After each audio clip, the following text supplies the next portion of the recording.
Rain briefly moves back to where he knows Alauneari is and informs her that, my lady, according to Tarlin, all the soldiers are now finished packing. Larry nods and looks to the Rahal. Are they well done with their meals? They seem to be to have suckled most of the juices out of many of the drow, and some they have packed up in cocoons and brought with them. Oh, good. That's good. They're efficient eaters. She certainly approves of that. Yeah. Well, she'll look and says, it seems that our servants are done with their meals as well. I see no reason to delay further. This place seems to upset our troops, and we have a long way to march. Very well. Let us set out then. Should I tell them to start heading towards Fasturvalt? Yes, we shall march down the long road. One final thing that should end up being a question at some point as we're leaving. How many days of rations are there for the 85-man army, Jonas? There are roughly, when you return, roughly 17 days of rations left. Is that enough? Yeah, it's enough. Yeah, are we 17 days away? I think it's either 16 or 17, yeah. Well, all right. It seems that, if we begin lacking, then the least, then those deserters or disagreeable parties that Tine told us about can maybe, we can feed the spiders with those if it comes to a lack of food. Or I guess we can ask the gnomes to give us a good meal when we arrive. We'll see. They're not going to deny us, do you think?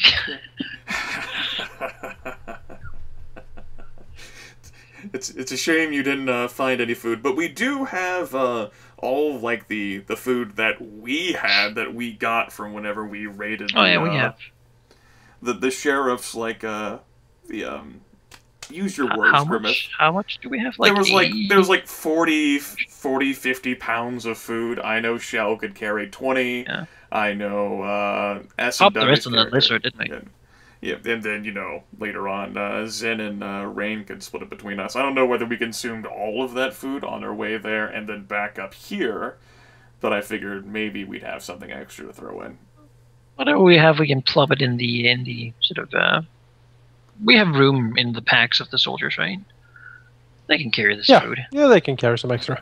Even if it's gnome food, I mean, we can supplement it to the normal rations. They might as well get a little used to it. Well, I think this is going to be great motivation. It's like, either we take this or we die of starvation, so Indeed. All right, so you, or we're fucking starving. If you leave, you're dying. You can't make it. You can't make it back. It's too late. Too far out. Yeah. Like, retreat. No. No retreat. No surrender. No, there is no surrender. Yeah. All right, so you march upon Fasturvalt, taking the long way around and approaching from the eastern road, correct? Yes. Well, it would be quicker for, 5-6 people to march through that narrow passageway. I'm not sure about, Like, they have a gate there, and we'd be walking single file. Like, one good gnome soldier could kill us all. And then, man, until we get tired, at least. I mean, that's not efficient. A pot of burning oil, and we're fucked. The end. Yeah. Line the 5 first people, and we can't get through. It takes, basically, I think you have like 1 day of rations left when you get to Fasturvalt. We travel faster, light loaded. That's right. And, you know, there's fewer people, so obviously the slow and the weak were weeded out, and obviously we're all in a rush because they're all thinking in the back of their heads, are we going to have enough food to make it? I don't want to ration food. Oh, no. Fuck, we need to go faster. After understanding this, Alauneari will, of course, act as if this is all how we calculated how much to bring. I mean, it's all going according all to part of the plan. I expected some of these to betray us. Of course they would. Actually, the Sergeant Tarlin will approach Alauneari or one of the others in the party, whoever is available. It's totally Alauneari. She's the one who's available. Yeah, she does her available thing. I'm available. He will salute one evening when the Drow army camps along the road, and say, "My lady, some of the men have been talking, and they are quite worried about the rations. We seem to be running out." Yes, of course. He seems a bit taken aback. Of course, my lady. Yes, our rations are taken in such an amount that our errand would be done and that we would get to Fasturvalt by the time we run out. When we arrive in Fasturvalt, they should have plenty of rations for us. I see, my lady. He sort of looks a little bit perplexed. Do the gnomes have enough food for the army, my lady? She nods and says, they have quite a few gnomes there. If there's enough food for the gnomes, there's enough for the army. If there's enough after that for the gnomes, that is, of course, a question. Tarlin smiles wickedly, and you can see some of the... also have a feeling, she smiles, that when we have had our visit, there will be a few less gnomes to feed, and why not fill those spots with a few good elven warriors? He smiles wickedly. Yes, my lady, of course. I think this shall motivate the men to fight ever more viciously, should the need arise. That's good. I hope you've made them look nice and intimidating. The more gnomes that are left after our attack, the more people we have to cook our shrooms. He nods. They will do as commanded, my lady, although the men would relish the slaughter. Smiles. In good time. In good time. Fasturvalt is not the end of our ambition. Smiles. Tarlin salutes. Very well, my lady. Lord Agaris' blessing upon you. And he bows. Well, Mary smiles and says, "Oh, it is." She allows the sergeant to leave. As he does. That is why Manakai's character was available for all of that. Very well. You approach Fasturvalt then on the basically 17th day of the journey. And you come from the east road. Let's see here. Yes, indeed. When you approach... Well, first and foremost, when we begin to get near sort of a day for it, I think it's time to deal out the gnome's bane. Do you agree? Yeah, sounds great. Let's give it to them. So we have like 85 soldiers who each get a gnome's bane potion. Yep. They have that, so that the stipulation that this lasts for 24 hours, so don't take it right now, or else your protection will be worn off by the time it gets here, and you're not getting another. Yeah. Yep. Like if you don't want to be permanently blind. Or deafened, or what other sort of crazy magic the deep gnomes have. They can do. Right. And that leaves us with 22 left, which should be plenty for more of us. Not like yay. How many do we each want? I can roll more natural ones. So yeah, I think having two at least would be a good idea. I think each of us should take 3 in total. And because we're feeling so benevolent, the sergeant is so important. We can give 2 to the sergeant. Yeah. This, if you do this, this boon would seems to affect him greatly, and he bows deeply before whoever gave him the potions. Alauneari, of course. Order the potions given, but I think she might actually send Zyn and Rain to do the giving out. No, the boon from the matron. Yes. Each of us with like an entire mountain of bottles on our back. That's Yes, the men seems to be quite bolstered by this potion you are doling out, and many of them seems to be very battle ready. Like you can clearly see the bloodlust in their eyes. Right. Well, she'll also have a talk with her siblings and say, so what exactly do we intend to do now? All right. The men seem to want a battle. 85 was given to each member of the army, so that's 85. And then, 3 to each of us, and then 2 to the sergeant. Do you want to give any to the skis roll? Sure, we can give them 2 each. Do you think that'll be sufficient? Yeah. And then, I mean, that leaves us a couple for if we get blinded. Yeah, an emergency situation. You never know when you need an extra gnome's bane potion. That's right. Well, soon. We might. That's right. Not exactly sure how the Skisserall will, locate and deposit the potions in their mouths if necessary, but I'm sure they'll manage. They're intelligent creatures. They generally pick them up in their They web claws them up, yeah. Yep, web them up and put them somewhere that can reach them easily. Okay. Yeah, sure. Good. I'll have 2 left. Good.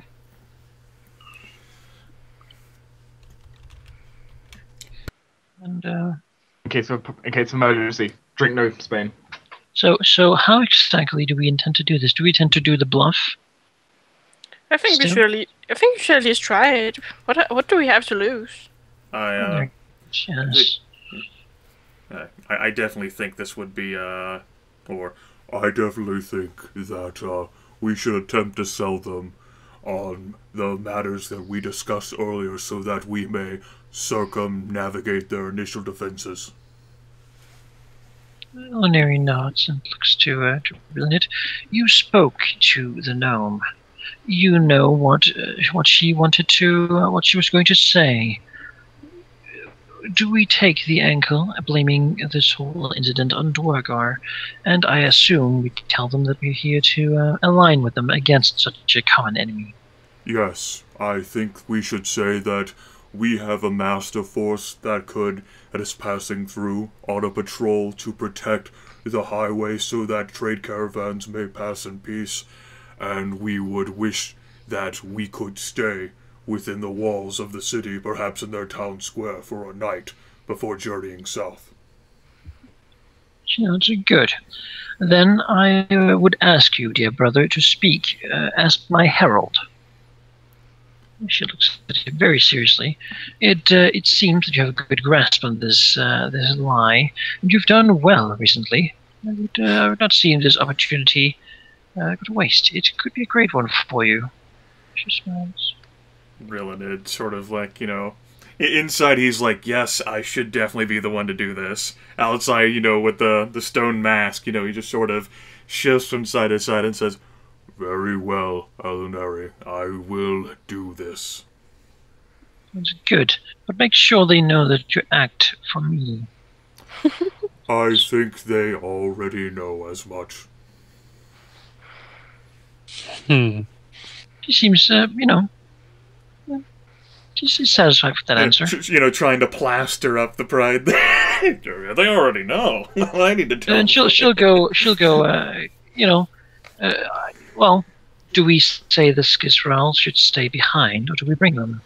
I, for one, would like to march into Fasturvalt with them. She smiles. She's taken quite a liking to the 2 creatures. It's sort of like they complement her looks, having them next to her. I sure do. Rilinid will nod this I think so. To blame this on the Dwargar, we will have the Skisserall here as a demonstration of how serious we are in making sure that trade is protected to Fasturvalt and, by extension, to Vathus. I will inform them of the plan then. Rilinid will nod. And, she looks to Rilinid and to Zyn and Rain says, perhaps we should inform our soldiers as well. We should, yes. Yep. Understood. Good. Make sure they understand that any disobedience or making of problems here will be punished severely. We do not want our enemy to know what we're up to. He says, telling them this scheme should make it easier for them to contain their bloodlust, knowing what is to come. She says, and she'll then go and talk to the Skisral, and, telling them that what we intend to do, and that she would like them to flank her at her entry into the city Fasturvalt. As you wish, matron.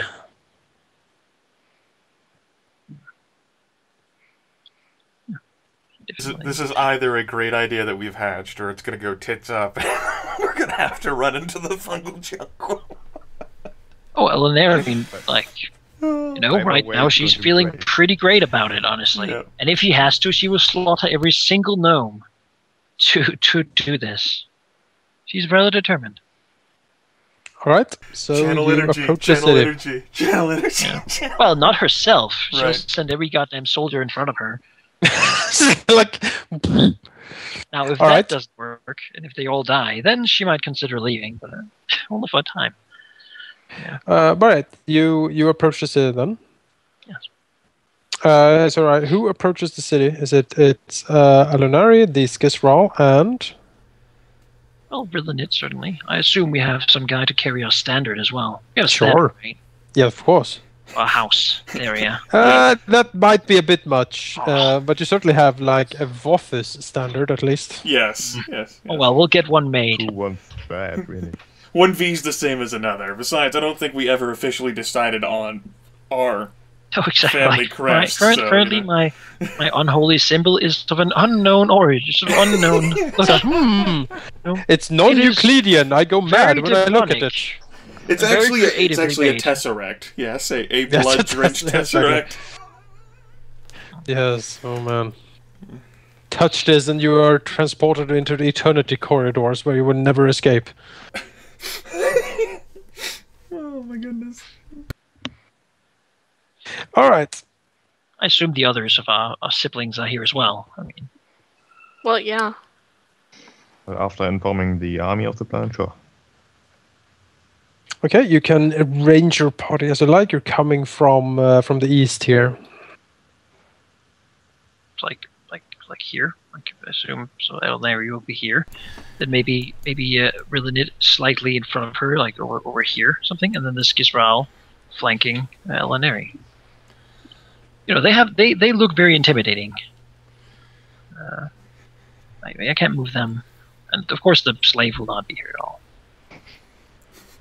Bringing her that would just be. That's right, Shell. You sit there and you think about what you did. But I didn't do anything, Master. Oh no. Where should you I did. be? I kind of think you should be out here next to Zyn. I would like the idea of them, because he sort of followed you around. I like the idea of them thinking that he's sort of your bodyguard. You heard Yeah. that, sheep? And then, you know, our standard bearer can stand over here. Sure. Is it the sergeant, Sort of perhaps? little- Yeah, sure, he can carry our standard. That He might most make him proud, certainly right? he most certainly deserves the honor in being a part of this forward party. He has earned this. Fantastic. He's so proud. And he's so dreamy. Oh, I see. Oh, don't you start, sister. He is way below your station. Oh, okay. But I love him! Much better alliances can be broken. I love That sort of thing. No. No. Rain, would you mind stepping back a little bit? You can't be in front of me. That's something. Clearly. That's something Tristan clearly would do if someone were like, "Would you accompany me to something?" That, no. But I love you. I love you too. Not. It's a difficult. Pulling out a knot. Oh my goodness, this is terrible. Using Rain sort of as her seemingly sort of drow protector. The two Skizral sort of it's more like it's the monster she has with her, sort of to show who serves her and her power. While Rain is more of the personal protector. That's at least how she wants it to look. All right. As the party with the army behind you, I'm guessing. Yes. Approach from the east. You quickly notice, and especially Rilinid, who has the enhanced dark vision, I believe, quickly notice that the makeshift wall of marble that was there when you last looked is now much more of an actual wall with like basic crenellations and battlements up top. And you see movement up there when you approach. And a gnome guard look over the crenellations, look down at you, and you see him quickly shout something to someone behind the wall on the other side. Well, of course, we walk forward and our army stays back a little. We're patient, Arms down and an ordered ranks. I mean, they might have built a wonderful wall here, but certainly they're not going to fire the first arrow, right? Otherwise, then they would really start a war. That would be terrible. Oh yeah, we'd rip them to shreds. And then we would ally with the Duragar.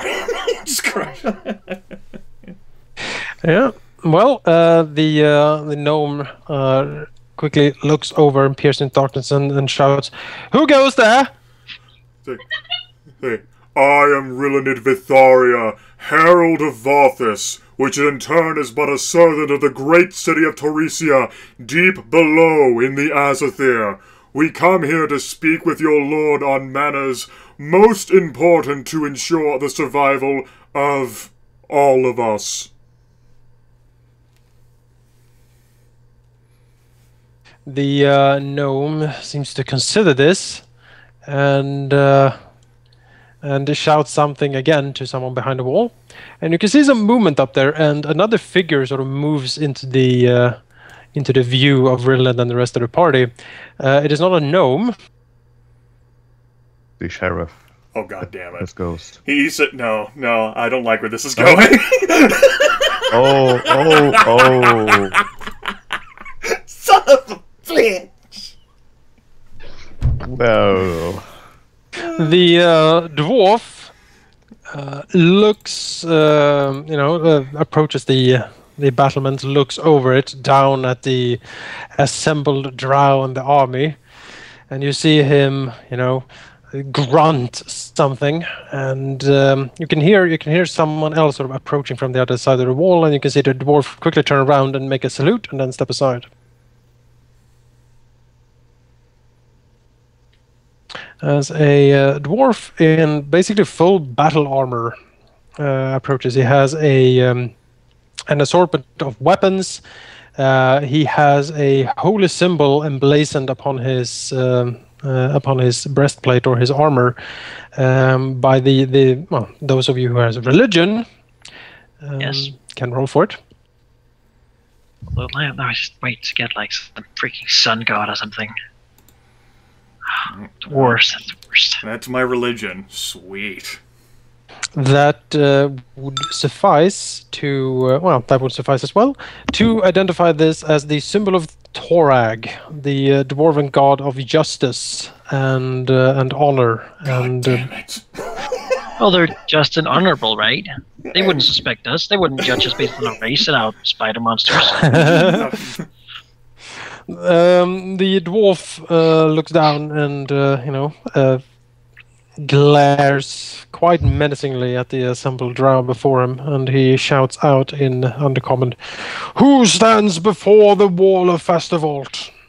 Rilinid in turn replies, I am Rilinid, herald of the fortress of Varthus, which in turn is but an herald of the great drow city of Torisia. We have come to entreat with the great Lord Gierny of Fasturvalt concerning matters most dire, although I did not think his situation was so desperate that he would ally with the hated dwarves.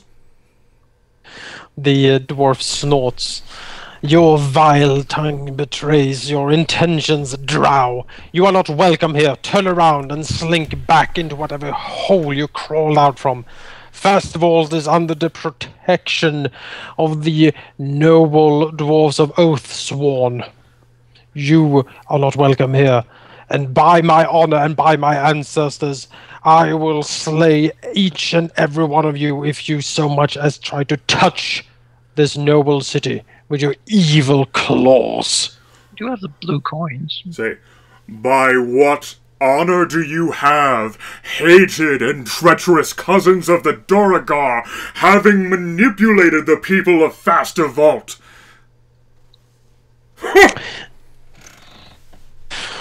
The dwarf snorts. Your manipulations have been clear from the start, drow. When we arrived here, we quickly heard from the Lord what you had promised and what you have entailed. But he sort of looks very smug. We convinced him otherwise.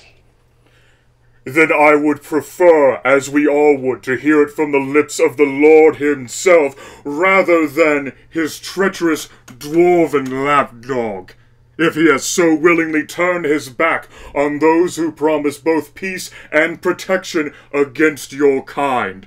It is seeable now what you have done, uniting the Skisral against these helpless deep gnomes, who have otherwise lived peacefully. The dwarf snorts yet again. I will not listen to more of your treacherous tongue, drow. If you wish, I can very well fetch the lord of this town for you, and you can hear from himself. They have broken all ties with you, drow. This city is not to fall under your evil influence. This I swear upon Thorag and upon the light. He makes a motion to his warrior companion, who nods and then quickly moves away from the wall.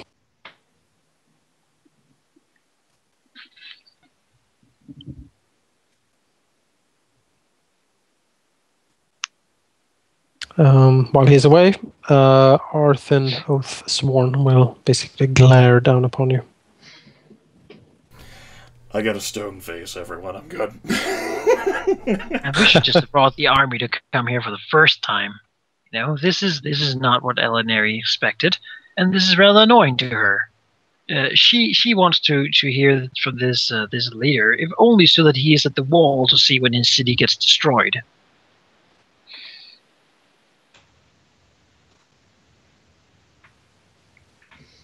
Yes, a while later, Lord Gurney arrives on the battlement with the dwarf side by side. The leader, dwarf, motions towards him. Then, Lord Gurney, tell these foul creatures that all of their lies are null and void, and that you not trust them at all anymore. Tell them. He sort of motions. Gurney looks a bit taken aback at seeing, his former honored guests, but he sort of says, "Well, you see," looking down at Rilinid and Alauneari and the others, this noble and friendly dwarf approached me and told a most convincing tale, don't you know? Yes, he sort of waves a magnanimous hand. That all of you were trying to trick me, but I didn't want to believe him at first, but it now seems perfectly clear. Well, he motions, the armory burned the other day, don't you know? At this, Arthin Oathsworn, basically, you don't really see what he does, but you get the feeling that he kicks the lord on his shins, because the lord sort of grunts and sort of grabs himself by the feet. What I meant to say was that you're not welcome here anymore. No, you can go away. Yes, he sort of waves another hand, not so magnanimously. Great and noble Lord Gurney, master of Fasturvalt, whose lineage once long ago rid themselves from the shackles of the Duragar and claim this place for your own, you would trust the vile and treacherous words of dwarves over the embassy we promised, the treaties, alliances uniting together against the foes who prowl along the highway. You would turn down the bountiful gifts as promised from the great and magnificent city of Torresia itself. You would cast that all aside for dwarven lies. The Lord sort of moves back and forth, and but he sort of looks almost pleadingly up to the dwarf and then down to Rilinid. But they told such a convincing tale, don't you know? He sort of waves a hand, and with the ring returning and everything, it seems the most plausible. Yes, it did. He sort of nods slowly. Oath sworn at this point cuts in. Yes, it did. Your scheme with the ring was easy to spot indeed. That gnome that delivered it, a traitor no doubt. We tried to catch her, but she slunk away. We will find her in time and make her talk. And all of your evil schemes will be laid bare, drow. Sort of glares down at you. It seems that these hated cousins of the Duragar have their own axe to grind. For as much as they claim that we were the ones who sought to overthrow you, were it not we who entered your home peacefully, were it not we who, he holds out a blue token, who entreated you and who you invited as honored guests, did we not seek to establish peace with all of your people, including the sheriff himself? Now we are sorry we could not return immediately, particularly had we known that the corrupting influence of Duragar cousins would strike you like a blight. The Lord fiddles around, but don't you know they're not Duragar really? They're quite friendly actually, and they've helped around town, even healed some of the wounded. They seem quite nice, don't you know? He waves a hand. The oath sworn nods. Yes, we have helped this town. Not only promised them things like you have, drow.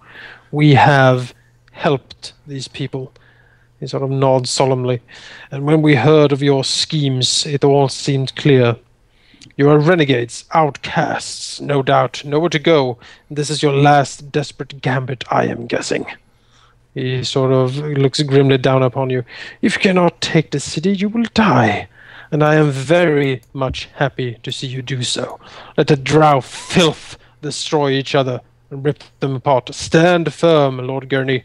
Hold these walls, and the drow will tear themselves apart outside. Rilinid gestures a violent hand towards the one with his bombast and says, "Who is the one who is so vile and violent that he would cast a malevolent, judging eye towards all? You say that the dwarves themselves, they're not really Duragar, they're not so bad. What of us? Are you so quick to judge after all that was said? After all that was meant to do? And will they end up staying with you? Or do they plan on leaving on their own undoubted horrific quest? Do not forget what became of Dammerhall." The dwarf bristles. Do not even speak that name, drow. Oh, did the greed of your family, of your ancestors, overtake themselves? Did they consume themselves? Did they once think to look outside for aid? No! You are selfish and greedy and cruel, and you hide it within a veneer of justice and honor. The dwarf seemed to very close to basically charge down the wall at Rilinid at this, but he seems to, with an effort, compose himself, closing his eyes and sort of taking a deep breath and looking down at the assembled round. He turns again to Lord Gurney. Lord Gurney, I can sense their evil. It is a palpable miasma of death and hatred surrounding these things. He waves a hand. Let them into your city, and you invite certain doom. I give you my vow upon this. Do not let these creatures of darkness within your home, because they will destroy all of it. They are evil incarnate. I see it. I smell it on them. I sense it. Who will be with you? Now, for hundreds of years, when the dwarves have gone on their quests of gold and greed for whatever fanciful designs they might have, they are dying, Lord Gurney. And we, who seek only to befriend you, to establish strong, lasting bonds which will weather the centuries, we understand what it means to share friendship between races, not those xenophobic tricksters. Friendship, lasting bonds. You are drow speaking. You know nothing of the sort. Even to take the words into your mouth are alien. No, Lord Gurney, as I said, turn Quiet, them away. you greedy fool! Lest you bore us all and twist more vile venom within the sacred, friendly brain of Lord Gurney, Master of Fasturvalt. Why not let him decide for himself instead of trying to corrupt him with your lies? Indeed. Oh. MapTool has crashed, I think. Oh dear. Just blew everyone's mind.